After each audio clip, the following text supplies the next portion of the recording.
welcome to episode 6 of the Fit Dads podcast. And as you can probably see if you're watching on YouTube, on this week's episode we've got a very special guest, the ever inspiring Gavin Walker MBE, who is a former South Yorkshire Firefighter turned Paralympic wheelchair rugby gold medalist, which he achieved at Tokyo 2020. Not only that, he's a dad of 2 fantastic girls, a client of mine, and someone I'm very honoured to call a friend. Today, Gav's going to share some stories, bring some insights about his own disability, and tell us how he stays mentally tough and how to be the best dad possible. So, personally, Gav, I'm really thankful to play a very small part in your journey to continue to achieve in your sport. So, welcome to the Fit Dads podcast, our inaugural guest. Yeah, Gavin Walker. what an introduction that was. Yeah, I know. Sounds good when you put it like that. You've picked him up now. I've tried. It's got to live up to it now, Gav. Yeah, absolutely. I think it's honestly it's great to have you here and to meet you and just to pick your brains on all things sport, high level, and obviously being a dad and managing all that as well. So I'm looking forward to it. It's a privilege, and I think like this area and the podcast and why it's set up is really interesting. I think it's one of the big issues that keep people from like going to gym, not even going to the gym, just engaging in fitness and finding the time. So absolutely, really valuable. There's so many barriers for parents. Yeah, we discussed quite a few of those things on previous episodes, but we're hoping to get your insight into kind of the more elite side of things and how you manage like training as an elite athlete around the family setup. School runs, just the really basic things like the logistics of having a family around sport it fascinates me because we've played sport but we've never done it whilst having a family. So I'm looking forward to it. Yeah, definitely. Yeah. In terms of school runs, what's that look like for you? It's usually the daily start. So I get them to school for 8, but having 2 girls, they have their morning routine, skin creams and what have you. I stay out of that if I'm honest. As long as they're ready for a time when I'm setting off, then whatever. I've got all that to come, I think. Yeah, see in the future, aren't you? But no, it's a pretty early start. They're at that age now where they don't need mothering. They get themselves up, dress, breakfast. I'm doing my thing, they're doing their thing. It is a bit of a scramble. Again, 1 bathroom, 2 girls. What was it like going? We make it work. What was it like going from 1 girl to 2 girls? Was that kind of a big change for you in terms of the difficulty? No, I don't think so. At that age, I certainly didn't come across that. But now, in this last year, I would say I think I've been really fortunate up until now. And don't get me wrong, it's not bad at all, but they're starting to get their own personalities now. Okay.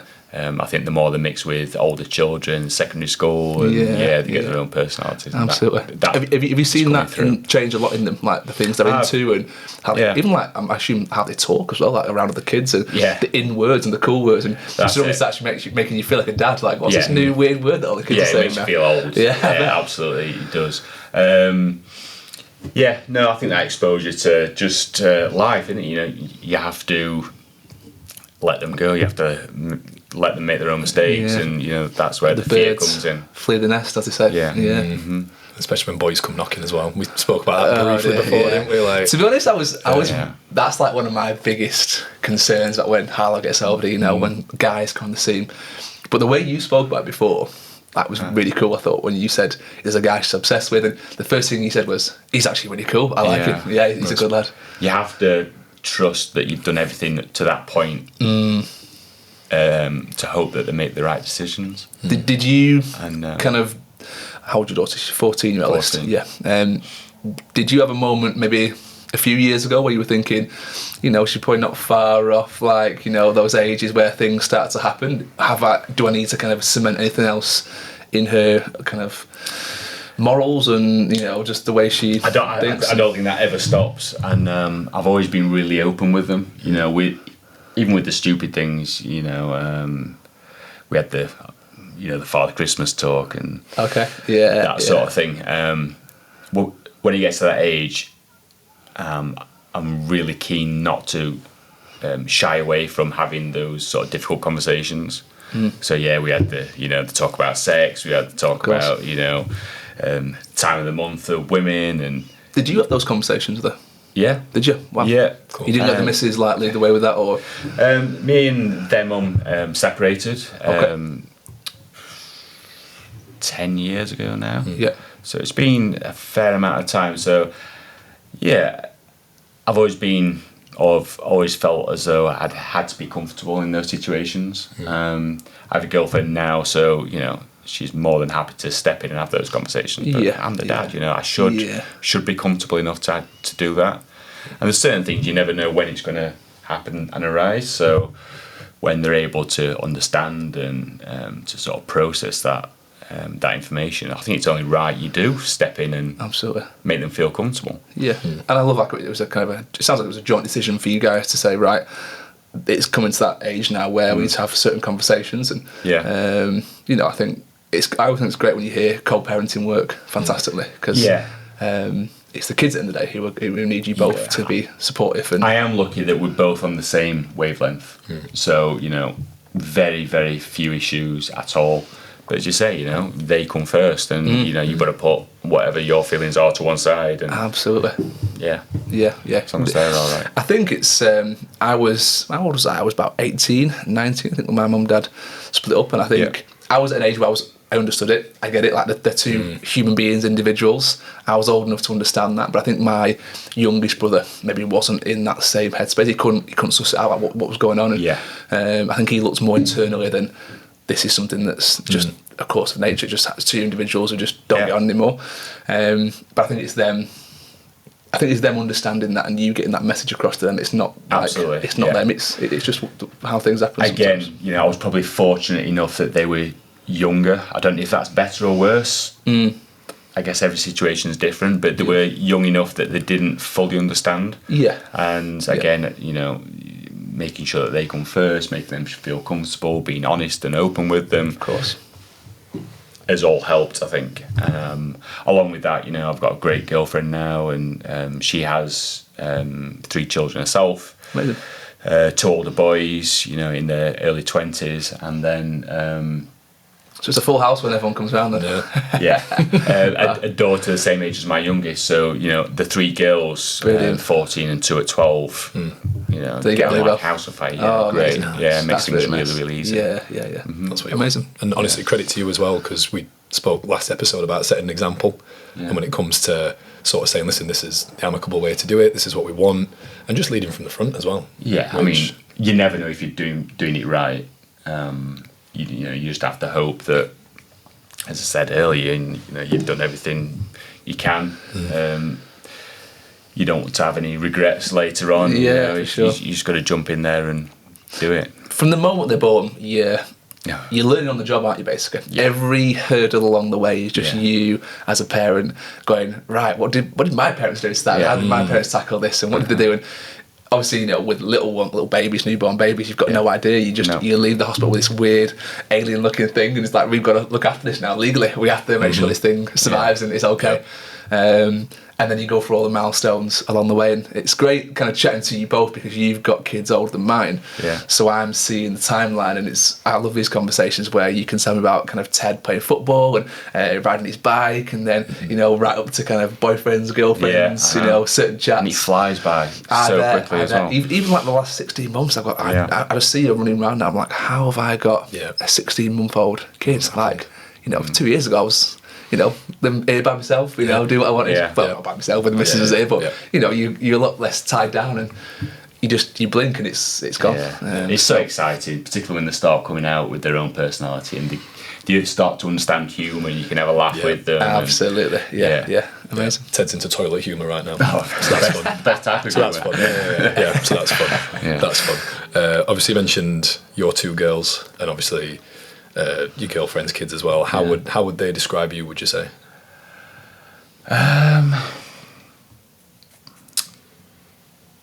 Probably. I mean, my kids pay very little interest in what I do. Do they? Okay. Are they into sport, fitness, and they exercise? get in there. Okay. Yeah, they are. My oldest does like a mixed martial arts. my youngest, now she's moved up to secondary school, getting into netball and stuff, which is fantastic. And then outside of that, a little bit different, on a Saturday she does like an aerials class, which trapeze, the rings, silks. Yeah, I've seen all that stuff. So that's a little bit out there, something a bit different. And again, it's a different social network, which is fantastic. But I've always let them explore different opportunities. We've done different things over the years, bouldering, climbing. That was great. A great circle of friends and a good atmosphere. And yeah, just to explore, see what they like, see what they don't like. Yeah. But being conscious that, if they don't like it one week, not to stop. They have to sort of stick at it for a period of time. Of course. So I've always been keen to, push them a little bit to try and get out of that sport as much as they can. But with a limit. I mean, we've spoke about on previous episodes about getting kids into things, trying as many things as possible, being very adventurous with what you put in front of them. Yeah, but keeping also it fun. Keeping it fun. Yeah. Pushing them. Hard. Yeah, absolutely. I'm sat there watching them and losing my mind. Like, you're not doing it right, or you're not paying attention. And I guess that's my sort of Dad, wake up. professional elite side of sport coming out of me. So yeah, you'd have to hold yourself back. I suppose you see the potential as well. You see the opportunities. Like, I'm sure if we asked you 10, 15 years ago, this is what you'd be doing right now, I don't know if you wouldn't believe it or not, or I suppose it's just that mindset shift. Yeah, I was never sport minded at all. Never really played sport. Wow. As Brad said, being a firefighter, there's an element of keeping yourself fit and active, and that mainly came from being in the gym, cycling, running to and from work, that sort of thing. But not really team sports. Never really played football. Growing up through school. So in your teenage years, 20s, you weren't into that kind of stuff. Didn't watch football or rugby. Really? Wow. It wasn't a massive part of family life. Right. And I guess a little bit about my sort of background. I had an accident where I slipped and fell and ended up breaking my neck at C6, C7. So I'm basically paralysed from the chest down. Right. Thankfully, I've got the use of my arms. My hands are weak. I can sort of move my fingers around, but struggle to grip things. Yeah. And part of my rehab was turning myself to sport. But initially, it was just to regain fitness and strength, really, more than anything. Never dreamt of competing, never mind, like club level. Yeah. And it, progressed from there. The more time I spent playing sport and being around people that had a similar injury to me helped me overcome the struggles of my injury and, returning to normal life. So the community aspect, once you'd had your injury, was big. Yeah. Huge, absolutely huge. Yeah. Really daunting. But yeah, once you sort of make that step, and as I say, you're in and around people that have had their injuries 20, 30 years ago. So the amount of experience they had was, phenomenal. I bet. You pick their brains about everything from dressing yourself to going on holiday and driving and all these other things that were, new to me. Yeah, just the logistics of your current situation. Yeah. Like how do you do what you do? Yeah. And I bet it was really inspirational for you to see them not only surviving, but some of them I bet thriving, and to see where you've definitely gone down that path of thriving in your current situation. Because you don't know.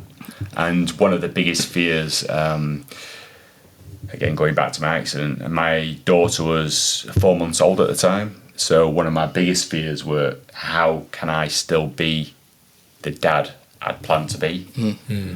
And you sort of torment yourself, how am I going to be that dad in the park that's, throwing them about, pushing them on swings, and, being there, supporting them as they're climbing up. And a lot of those fears didn't even come to be a problem.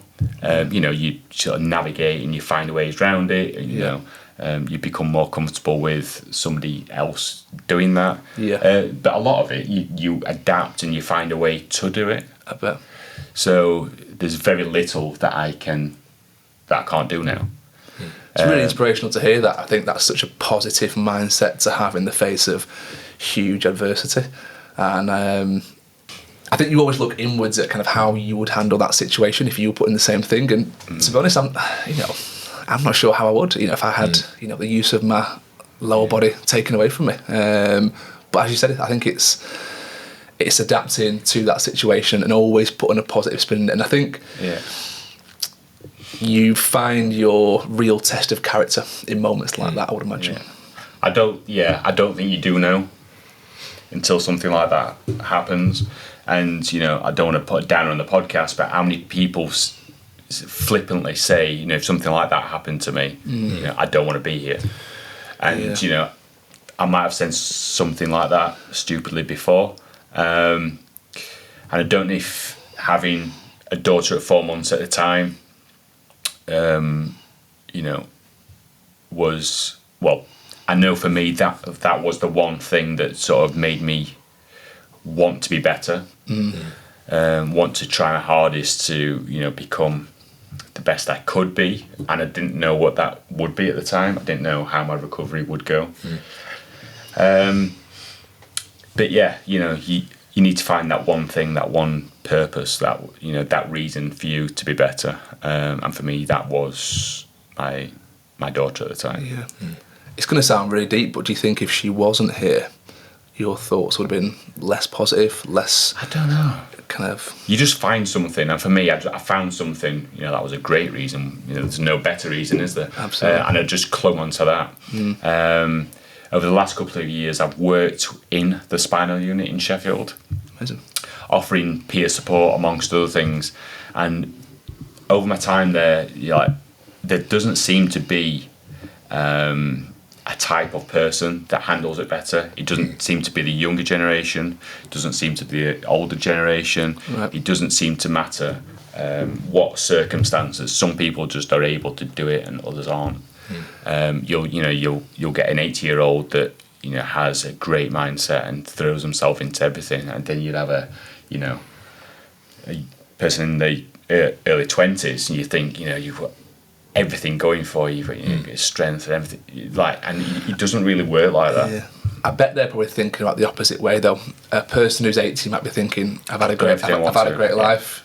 Yeah. Someone in the 20s might be quite negative, thinking, this wasn't the way I envisioned this going. And maybe. that maybe is why they kind of struggle. The flip of it as well. You get the flip of it, and you just can't put your finger on what it is. Yeah. As you say, some people have it and it comes to them quicker. And that's not to say that somebody wouldn't. It just might take them a bit longer to reach that. Yeah. And being around them and offering peer support, being in a group like I was when I first started playing wheelchair rugby, being around people like that can sometimes be the trigger. It doesn't have to be like this. There's a whole world out there that or probably we aren't even aware of. You wouldn't even get into those social circles. And why would you know? Yeah, of course. Yeah. But all it takes is one guy to kind of take you under his wing and give you an opportunity and say, you know what, you've been doing great in your rehab. I like the way you're doing this. Speak to this person, they might be able to help. Yeah. What is it you're doing at the spinal unit at the moment in terms of? So this year, with it being a Paralympic year leading up to the Paralympics in Paris, I've taken a step back from working there just to focus on training. To put as much time and effort into the sport. But yeah, my time in the last few years there, a lot of it was peer support, but it was also helping on the medical side of things, making sure they had the equipment they needed once they returned home. Again, that's just another area of the disability that they didn't really know about when they first had their injury. And that's amazing that you go back there, and there must be a lot of trauma for you in those first few weeks, days, months of when it happened, and you're putting yourself right back into that mix, and you're seeing someone go through that same thing that you went through. Is that ever triggering for you to be put back in that position? I think by the time I returned to the spinal unit, I'd got over most of it. And I think going back, if you still haven't overcome those sort of thoughts and fears, it's probably not right. Okay. But on the flip side, again, it does help having those conversations, being more open, being honest, and having those conversations really, really help. So, I've always been an open book. There's nothing really that I don't talk about. But yeah, there's every now and then I came across somebody that had a very similar situation to me, similar age, similar, home life, children, and yes, it hit home, but I also had a little bit more of an attachment with them. I bet. I could really feel for them. And I was very passionate about doing all I could to make them better, make them realise what opportunities laid ahead for them. And I bet as well, what you wanted to hear, what helps you out in those circumstances, and you're just going back to those thoughts and feelings and the people that helped you out and what they said and how they were with you. So I can see why you'd be an amazing person for someone to talk to in those first initial moments. It's difficult because I'm now at a stage where, I'm fully independent, I'm travelling the world, playing the sport I love, everything's going right for me, and that can be too much. Yeah. Like when you're at your lowest, physically and mentally, they can't see that far ahead. They can just see to the next day, and they aren't feeding themselves, they aren't going to the bathroom themselves, they aren't washing themselves, they're not dressing. Sometimes it can be overpowering to give them all the information that I have up here, so you have to drip feed it, and slowly make them realise that it's all there for them if you're willing to put the time and effort in. I can imagine that's such a grounding experience for you as well, to be like at the heights that you've been at and that you are at, to sort of have to... Makes you realise how far you have come. Yeah, yeah, that must be amazing. Yeah. Which, absolutely obviously, I speak to Gav every week, I think, but to speak to you on this sort of level is really cool, because it really shows me how far you've come, and because I've only really known you as this positive, happy-go-lucky... Yeah. I reckon in sessions you probably want to talk about certain things as well, when it comes to performance and training and sport. So sometimes to sit down with someone you've coached for a while and get a little bit under the skin off, it's quite nice. Talk about the hard times, yeah, absolutely. Yeah. What they say, hard times make strong men. Absolutely. You like that one, don't you? This is it. Yeah. Well, we've got quite a few more questions we want to ask. We've got a list of things that we wanted to ask about, obviously sport and you as an individual. So, but is there something else you wanted to reel off your list of questions? You mentioned that people will ask you certain questions, and I've asked you this question personally, but I feel like it's a good one to air as well. Is there a number one question that kids ask you in particular? Right, yeah. So part of being an athlete, you're encouraged to do school visits, which great. I actually get a lot out of them. Okay.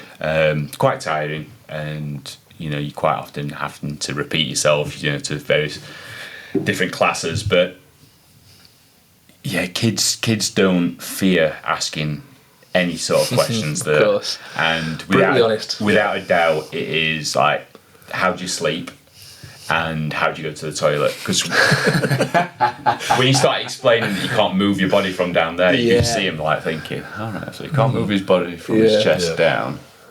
So how does he go to the toilet? That's the first thing. Yeah, and why would they know how I get from my wheelchair onto a sofa or into bed? So maybe they're thinking, does he sleep in that chair? Or it's all the practical. Sleep's one of the first things they think about kids. I love that sleep. How would I get over when I couldn't sleep like that? Yeah. It's all the practical things. How do you drive? How do you do all those sort of things? But kids are brilliant. Even just out and about, if they're out with mum and dad, it'll be a child that'll come and approach you first. You get a mix of parents. Some parents are like, oh no, don't go and talk to him. But that's what it's all about. It's being inquisitive and asking those questions. As long as it's done in the right way. Yeah. No, I think has there been any kids who you've asked kind of questions you're like, get back in your seat, Yeah, I mean the toilet one is the big one. You're you don't really want to know. Another day, mate. Another day. Yeah. But one of my questions was, who were the key role models in your youth when it came to getting you into sport? But I know you mentioned maybe you weren't as active, but was there any areas of kind of sport you delved into? I played badminton as a teenager. in my early teens. But as I say, sport wasn't massive in our family. Even watching it, it wasn't really on the agenda. Yeah. But being active as a family was, out for walks and that sort of thing. But sport itself, like, no, there wasn't one individual sport that any of my brothers played, really. But yeah, it was more about being active, being outside, being as healthy as we could. Yeah. And that's, I guess, why it's so strange now that I'm, my life is sport. Yeah. I wouldn't say I've got a sporting mind, but what makes you say that? I don't think. I think as a child growing up, playing football, playing rugby, playing these sort of team sports, you're able to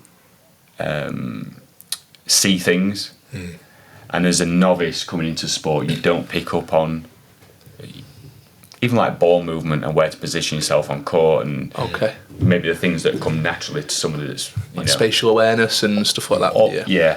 All those different things. But I feel like I'm very coachable, so I'll take on board what you've said and I'll do it. I might not do it consistently at the start. Yeah.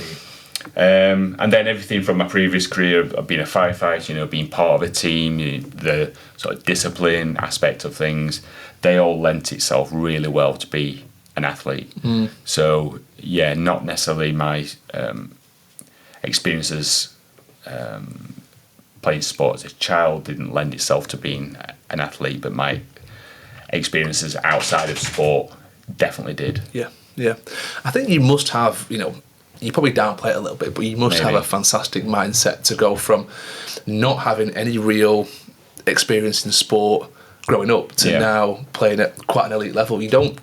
I just don't think that switch is like turned on and off. It's something that's in you.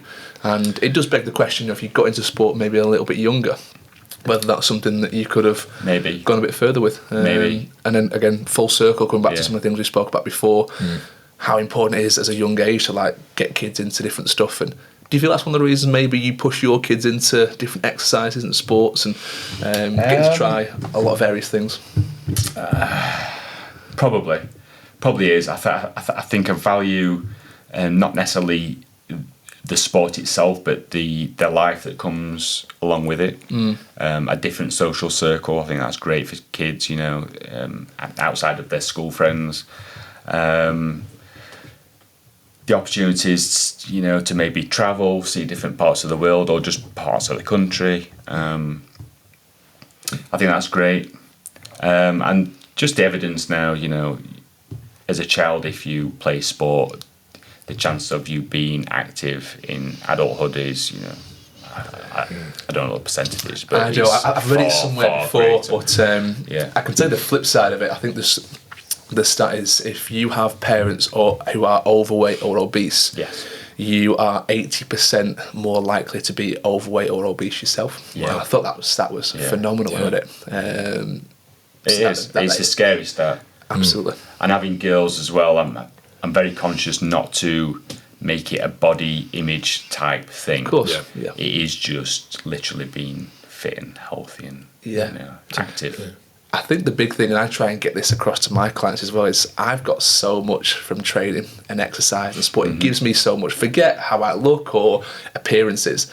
It gives me so much. Like if I don't train, I get a bit itchy, and it's a stress reliever. Grumpy. And I think it's because I've done it for so long. But I think it's so rewarding that I want every single person I come into contact with to know, experience that. Yeah, absolutely. Yeah, for sure. Yeah, it's a good message to preach, isn't it? Yeah. If you think about it, you've seen the benefits it gives you, the satisfaction that you get, and the resilience that you build as well. Yeah. Resilience. Yeah, losing and sort of overcoming those sort of difficult times and just that constant improvement, which can be too much. It's quite an intense way to live your life. I bet it gets worse at the elite level as well. The higher up you go, it's more difficult to swallow the losses because you've worked so hard. You've got top coaches around you. You've got people who are putting a lot into this. But I think it's really important kids experience that because they're going to experience setbacks and things in life, not just in sport, but they're going to retest their character and the way they handle situations. So sport's a great way of just having that introduced at an early age. Yeah, and particularly in team sports, when you are down, you know, you maybe haven't lost, but how do you handle yourself when your goal's down? You know, are you the one to step up and be a leader? Do you sort of gather your friends together, come on, we've got this? Or do you sort of shrink and sort of go within yourself? So I think when I first met you, I think you'd won the Europeans. Yeah. But then I think it was Rio where maybe things didn't go to plan. You just missed out on a medal there. Fifth in Rio. Fifth. And I remember that being quite not a disappointment for you, but more like we should have done better.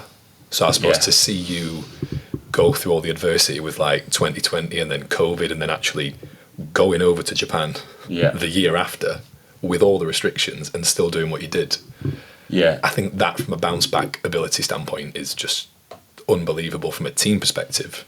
And I suppose my question is going to be, what was your mindset going into that? Like, did you feel, I remember you messaging me being like, well, guaranteed a medal, I'm in final. And I almost remember you thinking, I'm happy either way. Would you say that was your mindset, or did you think, no, I want this, I want the gold?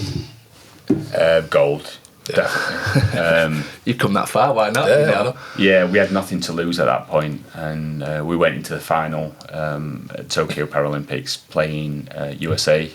One of our biggest rivals, really. They've always consistently performed at every major tournament.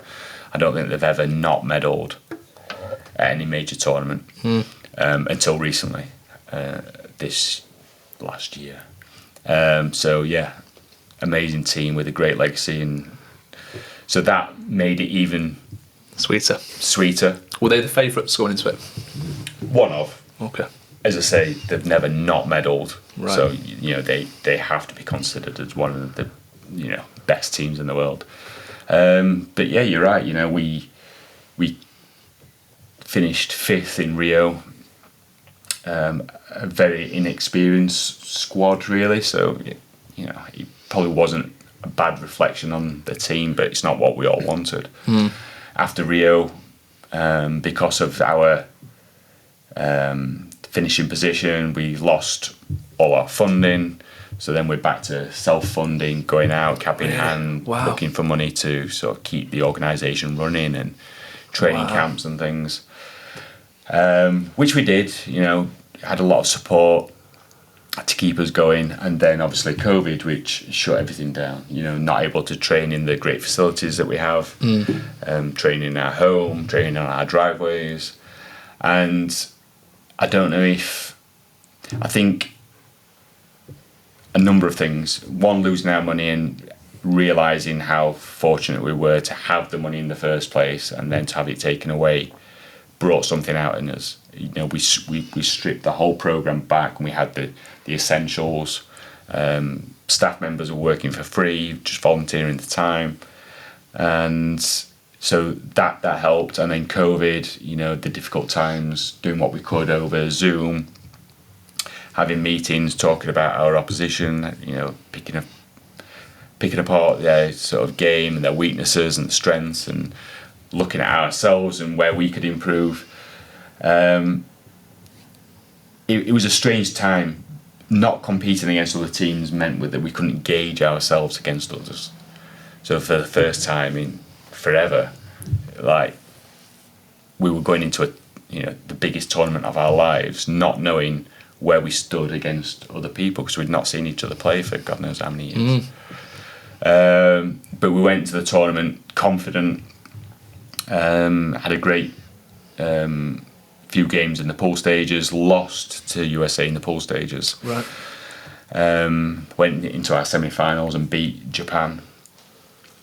And went to the final with probably less pressure than USA.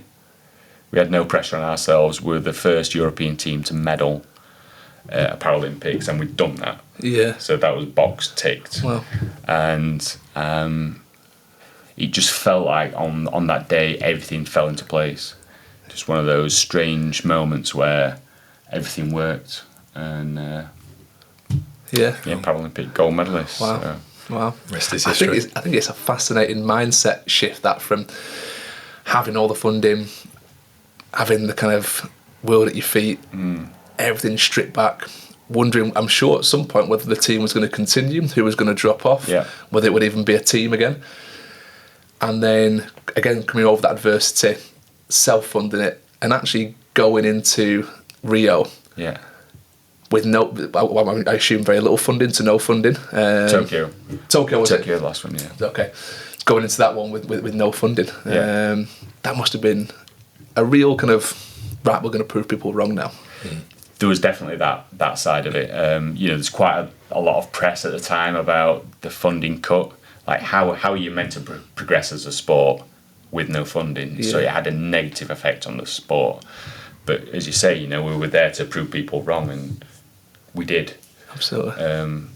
So hopefully that'll never happen again. They've changed the way that funding is now sort of dished out. But yeah, it worked out great for us. Have they had some conversations, I would imagine, about that? We can't just take funding away completely, and that must have opened their eyes to be like, okay, we took the funding away and then they won. How can we maybe dish the funding out in a better way? Have kind of people, I don't know, just appreciate it more. There's so many variables, particularly in team sport. Like the chances of you getting gold every time is slim. So it can't be medal driven. It can't be performance driven to an extent. Funding's dished out on a range of criteria. One of them, like how are we getting people into the sport? How are we performing as an organisation as a whole? Not just at the spearhead. The elite team that are out there. But in a weird way, I think a lot of it is like that as well, isn't it? It is performance driven, and it's nice to know that maybe the mindset shift has changed there, and they think, well, we can't just get these people, out of sports, and what will that do for the next generation? And it's good to hear that you proved them wrong, basically. Amongst everything else, and what a crazy time since then as well. It's just life-changing for the organisation, for the sport and the growth of the sport, but as individuals, people have gone on to do so many great things because of it. Fantastic. And I suppose yourself included, because you'll really downplay this, but when you first told me, like, I've had a message from the Queen at the time, I'm like, what, excuse me? And that's to get like the MBE, just those like personal accolades that does acknowledge people like yourself who overcome this mad adversity almost in spite of, and go on to do amazing things. It's amazing that recognition is there. So, I'm like, for one, I'm really proud of you, because I've never actually told you this, but when you won the gold, I was watching it with Ted. I think he must have been 10 or 11 months old. And it's the only time, and I'll go on record, that I've ever cried at the TV. Because I couldn't believe it. I really couldn't believe it, because I genuinely thought, I don't know what, if it comes out with a medal, it'll be over the moon. But to see you do the gold were like mind-bending for me. It was. Such an odd experience. And as a coach, I know that feeling, because you're so invested in your clients, and when they've got something that they've been working towards for so many years, and to see them do incredible things in that event is just, I totally relate to that for sure. I think the amazing thing is, because you are such a good person as well, like, that makes it even sweeter. Like, that genuinely, that made it even better to see you get like the accolades, and I thought there's no one more deserving than this, and that were amazing to see, because you don't just work hard in the gym every week. It's everything that comes with it. It's the communication. I just want to shout out Tom as well, who's your S&C guy for the team. Like the communication that you have to have between other professionals and other team members is just amazing. There's a huge team outside of the athletes, the psychologists and nutritionists. Psychologists, well. They're doing that. Psychology is a massive part of the sport now. And he was one of the guys that offered his services for free. Awesome. And I would say that's the biggest change that we made from Rio to Tokyo.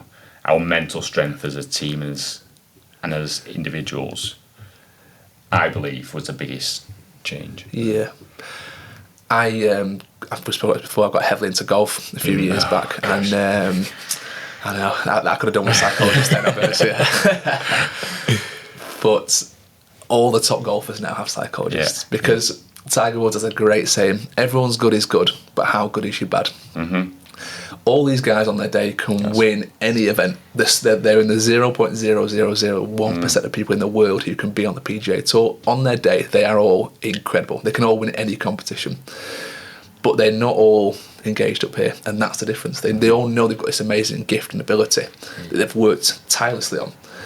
But it's the psychology behind it that really separates the guys on the day who go and do it well. Yeah. And they've all got sports psychologists now who they see them. Yeah. It doesn't surprise me, actually, that psychology is being pushed on every level. I guess you can view it as, you shouldn't, but people view it as a negative thing. If you need a psychologist. Yeah, I think that's a very... What's wrong with you? Yeah, that's a really old school way of thinking about that. I think because we're in and around sport, we don't see it as that as much, but I think if you speak to certain, demographics and age ranges, I guarantee, for sure. Yeah. No, we've had great results from the help and support we've had through psychology. Is great. I bet.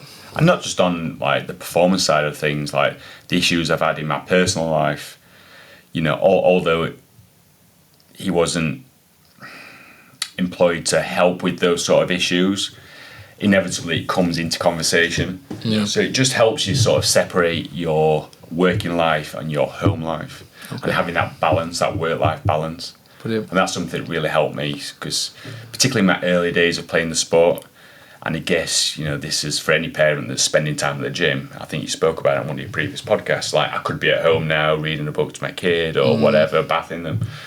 But what's more important, and you could argue that bathing your kid is, so, sometimes you might have to prioritise that, but there's a lot of benefit from being that example. Definitely. And, you can't convince me that you're not helping your kid more by setting the example, rather than just doing those day-to-day tasks like reading the books and the baths. They're so important for sure. That time together is so important, but you can't neglect the example aspect of it in sport, and it has to be pushed for sure. And you have to just accept to a certain degree that it's going to come away from certain aspects of your time together, whether it's bath time, book time, getting them to sleep. There's going to be certain sacrifices, and I bet no one knows that more than you with what you do. And how often are you training on a weekly basis now for your sport? I try and split it up Monday to Friday. Okay. Working, training, and then have weekends off for family time. Okay. So that just works well for me. I think everybody will do it differently. But it's really your own guilt that holds you back. I don't think there's anything really in it. I don't think the child's missing anything. I think it's your own guilt that stops you from doing these sort of things. Or it's just a straight up excuse. To stop you from going to the gym if you don't want to go. Yeah, I'm sure some parents play on that as well. I can't. I've got this to do. I've got that too. It's actually a great point, Gavin. That's probably something we haven't really touched on, like the using it as like a bit of a crutch. And let's face it, you don't need much of an excuse. Like if it's a bit cold outside, always cold outside, I'm not going for a run. Absolutely. But even just like even if you've got a gym membership and you're kind of putting it off a little bit, and you're like, well, I probably should get the kind of teas ready and dinners ready for tomorrow. You can do that when you get back. There's time. It's tough. It is tough. But when I'm away playing rugby, I'm away playing rugby. That's it.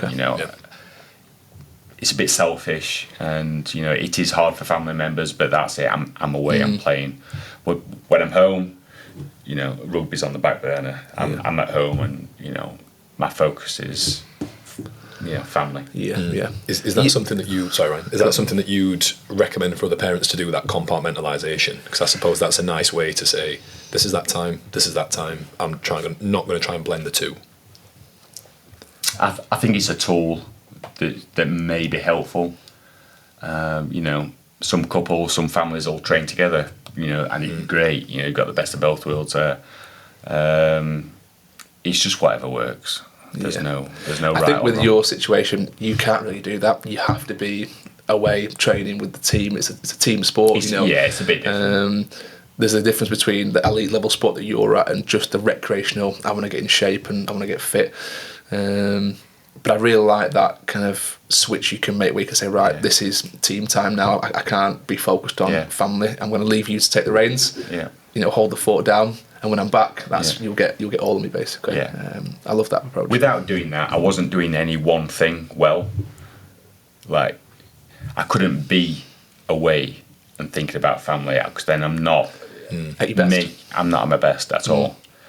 On the flip side of that, again, you know, if I'm with family, but I'm, you know, half thinking about our defence as a team, and I'm not, sat enjoying the film that we're watching as a family, then, you know, I'm not present with family. So that was probably one benefit of, you know, you said you didn't really get into sport when you were younger. That's probably one benefit as well, like the ability to detach. Because I know a lot of people are like obsessed. Like my dad was obsessed with football, like to the point where it sort of bled into me a little bit as well. So that ability to maybe decompress and actually detach, I can see that as a big benefit. I think you're absolutely right there.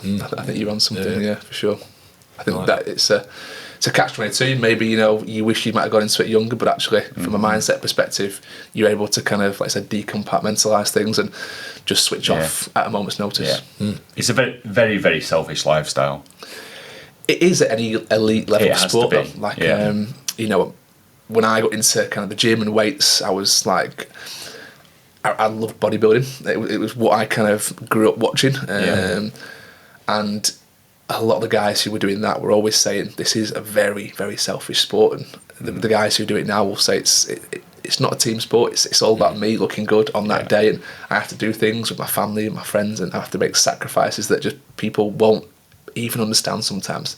But I have to do it to make sure that I'm there where I need to be physically, mentally, so I can perform at my best. And it's one of my idols as a kid as well was Michael Jordan, and there's no better person for kind of that level of kind of sacrifice and selfishness that he showed. He was playing a team sport, but he had to win. We are winning. I'm going to drag everyone through, and we're going to make sure we win. I'm sure you've watched the documentary on Netflix, have you? Phenomenal to kind of see him be selfish in himself, but make his team selfish as well. Like he just bled into everything that he did. Like I said, they were obsessed. They were obsessed, and I always think how does that bleed into everyday life? But I don't think he was. I don't think he could do what you do. I don't think he can decompartmentalise. I think it was always on. It was always winning, and even now when he plays golf. I'm obsessed with golf. I'm constantly stringing him out to golf now. I don't think I haven't played for a few years. The money and the bets that he has on the side. The monies, the bets, everything's a competition. Everything's I have to win. Everything's I want to make sure I'm better than you. And when does that turn off? I don't think it ever does. Like, you know. It depends on what your target is. Like for you as a family man, winning is you raising two amazing girls. That is winning. So you'll almost move the goalpost to be like, what do I need to do to win at that? And it's to detach, it's to do that. So I'd argue that Gav's got a better mentality than Michael Jordan. I'll go on record saying that. It's arguable. No, I can't disagree with that. I think from a family perspective, from what your family wants from you. I mean, we don't know what Michael Jordan's like nowadays, do we? We don't see as much of his personal life, but I'm sure when he was, you know, in his prime, I can't see him balancing the books much. No, I'm sure he's drying his eyes with $100 bills as he's listening to this. Damn, something I wanted to ask was, you know, I personally think we learn and we grow from our failures. So I'm keen to know, what has been your biggest failure so far, and what did you learn from it?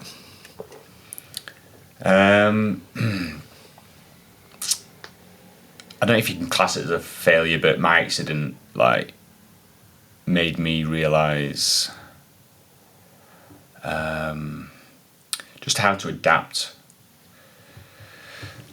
yourself or adapt your surroundings to achieve what you want to achieve. I think you know there's always a way, and you haven't always got the answers. So you know, just being open-minded. I would probably say that. Not just necessarily be open to change. Would you say you were less open to change before the accident? Yes, I would, and I'm pretty set in my ways now as well. To be honest, I'm pretty black and white. Once I've made my mind up, I'm quite quick to make a decision, stick with it. But yeah, I am always thinking in everyday life how to be, sort of better. Or we do it in the gym all the time. There's certain piece of gym equipment that I just can't use in the traditional sense. Right. So we spend a lot of time working ways around that and using different aids in the gym. So as I explained, like my hands can't grip, so I've got different attachments and things. Yeah, to help me sort of perform in the gym and awesome. Finding ways around things. Yeah. I think it's so important. I'm going to give Brad a lot of kudos here to find someone who is willing to be as adaptive. Yeah. And we spoke, a brief moment ago about the, personal trainers in the industry and how people are quick to come and go. And I think it's patience. Like a lot of people don't have that patience to work with certain people and be actually quite adventurous and playful in the gym. Absolutely right. How many sort of PTs had sort of welcomed me with open arms, as Brad did, and because it's quite daunting, really. You've probably never come across it in your PT courses and your training to get yourself to that point. But yeah, being open-minded as Brad was as well. All right, let's give this a go. Cool. How can we do it? And between the two of us, we make it work. That is vital to state as well. Like I remember quite an early conversation what we had, and I said every decision that we make has got to be three-pronged from this moment. Right. It's got to be science-backed, goal-backed, and just preference as well. So everything that we did, is it going to get us to his goal? Are you okay with it? Yeah. And what does the science say? Yeah. Neglecting one of those was going to be a problem. So every decision is very much three-pronged. So I've noticed myself personally like speed up with that decision making as well, just getting to know you, keeping up to date with the science. So that's been really interesting. Just to work with someone as open as you as well. Like, are you okay if we do this? I'd never just, do something and you'd be like, oh, I didn't expect that. That's right, yeah. I've worked with professionals with my clients as well, when it's with physios, sports massage guys, and when you find a good one, they're worth the weight in gold. And I'm sure you'd be quick to say the same about Brad in terms of what he's brought to kind of your performance and how he's changed things around your confidence, I'm sure, around some exercises and your mindset as well. I think it's massive kudos to Brad, I would say. Definitely. No, thank you. Do you want to reel off some more of the questions we had in mind? Have we made your way through yours? I think we've made his way through mine. I think my other sort of, almost, we communicated about this, didn't we? We said, would you fancy bringing in the medal? Would you fancy bringing in the MBE? Just, I suppose, for me to almost say thank you to you, to sort of maybe see it in the flesh. As a bit of a thank you for setting up all this. So wow. Oh my word. Wow. Oh my word. It's been weighting me down. Jesus. Which, whether you expected this or not, Ryan, I'm not sure, but I definitely didn't. But I'm whoa. It's amazing as well. You can take that out there as well. Wow. Look at that. Did you expect that today, Ryan? No. This has made my day, my week, my month. You don't keep it. I'm just saying. That's what he thinks. There's many eBay doing this. He's got a fake one on the table that he's going to swap out now. But that's weighty as well, isn't it? Wow. Is it real gold? Like gold plated? No, it's there's a certain percentage, I forget what it is, 12% or something like that. Wow. Tokyo 2020. But yeah, the weight is surprising, and it's people's first. God, how long did you slip this around your neck? The Tokyo Olympics. It's been well used. You can see all the yeah, I bet. The ribbon's so sort of dirty now. It's been passed around so many kids and school assemblies. Yeah. And Ryan looks like he's got a strong neck as well. I'm pretty sure he could take that. Do them boxer head and neck kills. And then I remember saying this to Gav when he brought in the MBE as well. I'm like, this is definitely the closest I'm ever going to get to one of these as well. Oh, an MBE as well. Yeah, whoa. Absolutely amazing. I think it's so important to let people experience, like both really, but I think more the medal. And that was one of my first thoughts really when was having it presented like more people need to experience this. That's like this is obviously nobody could be there to experience the event, but you know, to experience the medal and to have a look at it and to feel it, and you know, if that helps motivate someone, inspire people, then whatever. It's inspired me, definitely. Yeah.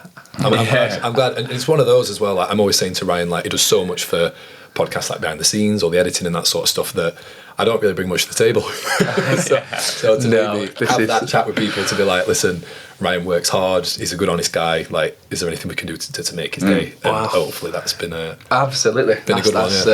A lovely surprise. Thank you, Jack. It's very nice. Yeah. No, they're both. Cheers for bringing it. Both great experiences. The medal, because it was a closed event.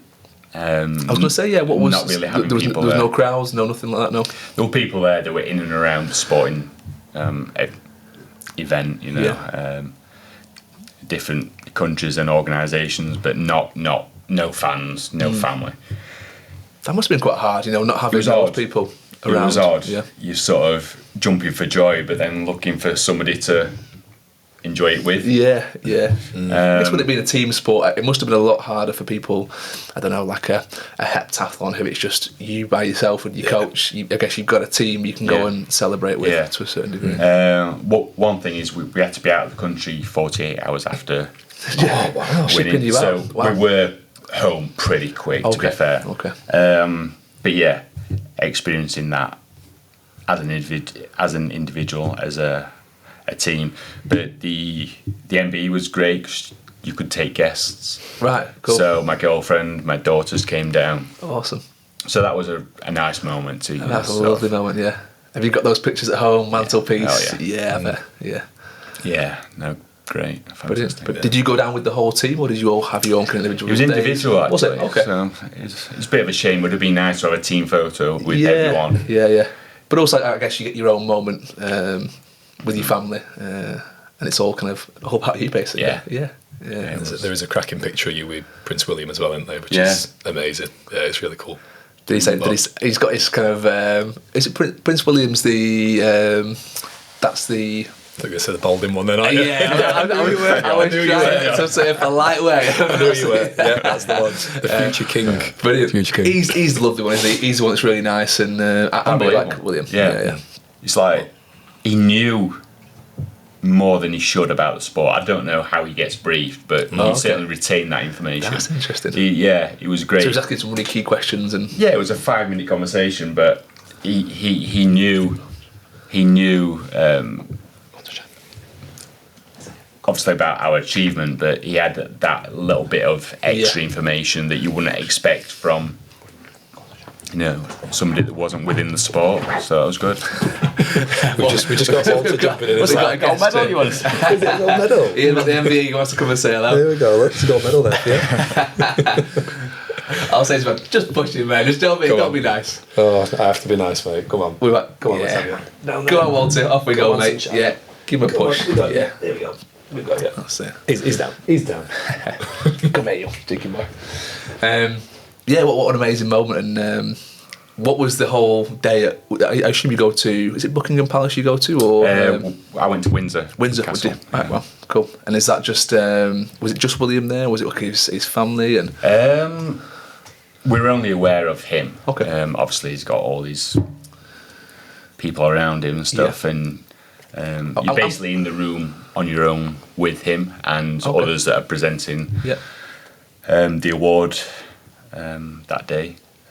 So it's nice. It's a nice moment just to spend a bit of time. And what were the key questions that he asked? I'm keen to know, actually. What was it about the sport that he asked? He asked? Yeah.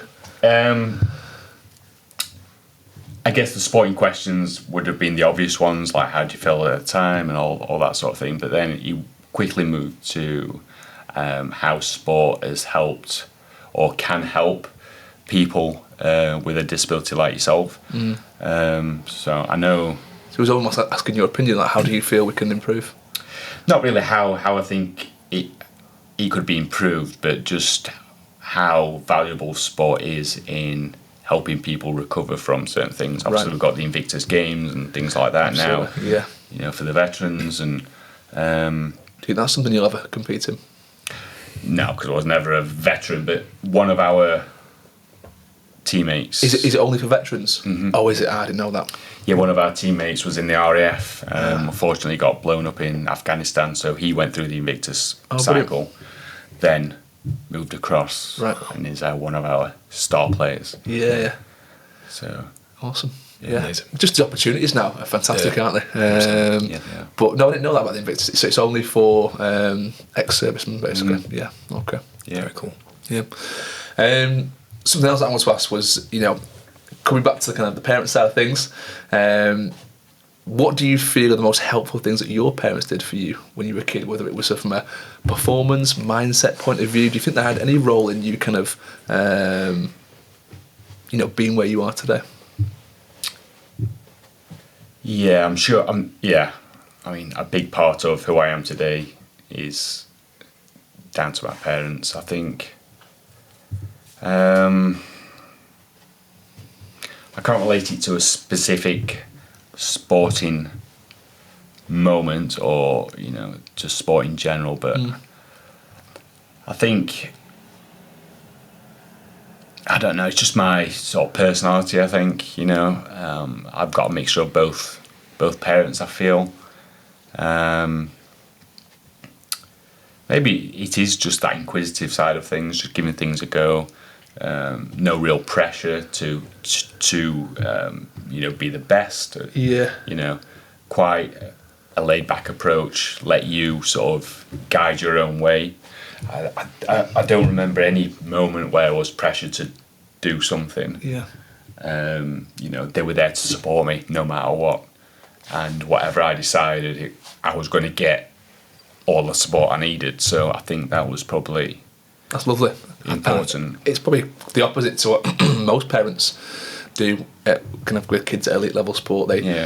Most kids have probably been pushed by the parents into the sport, and rightly or wrongly, they probably achieved quite a bit. But I really like you're taking it there actually by them stepping back a little bit and saying there is no pressure. You do what you want. If you want to explore it, great. And I'm sure I've only met you for the last hour or so, but you're extremely positive, and I can't help but think that was probably something your parents instilled in you or you picked up from them. So yeah, I mean, I guess going into personal life as well, my parents separated, so I had a great example of how to manage that situation.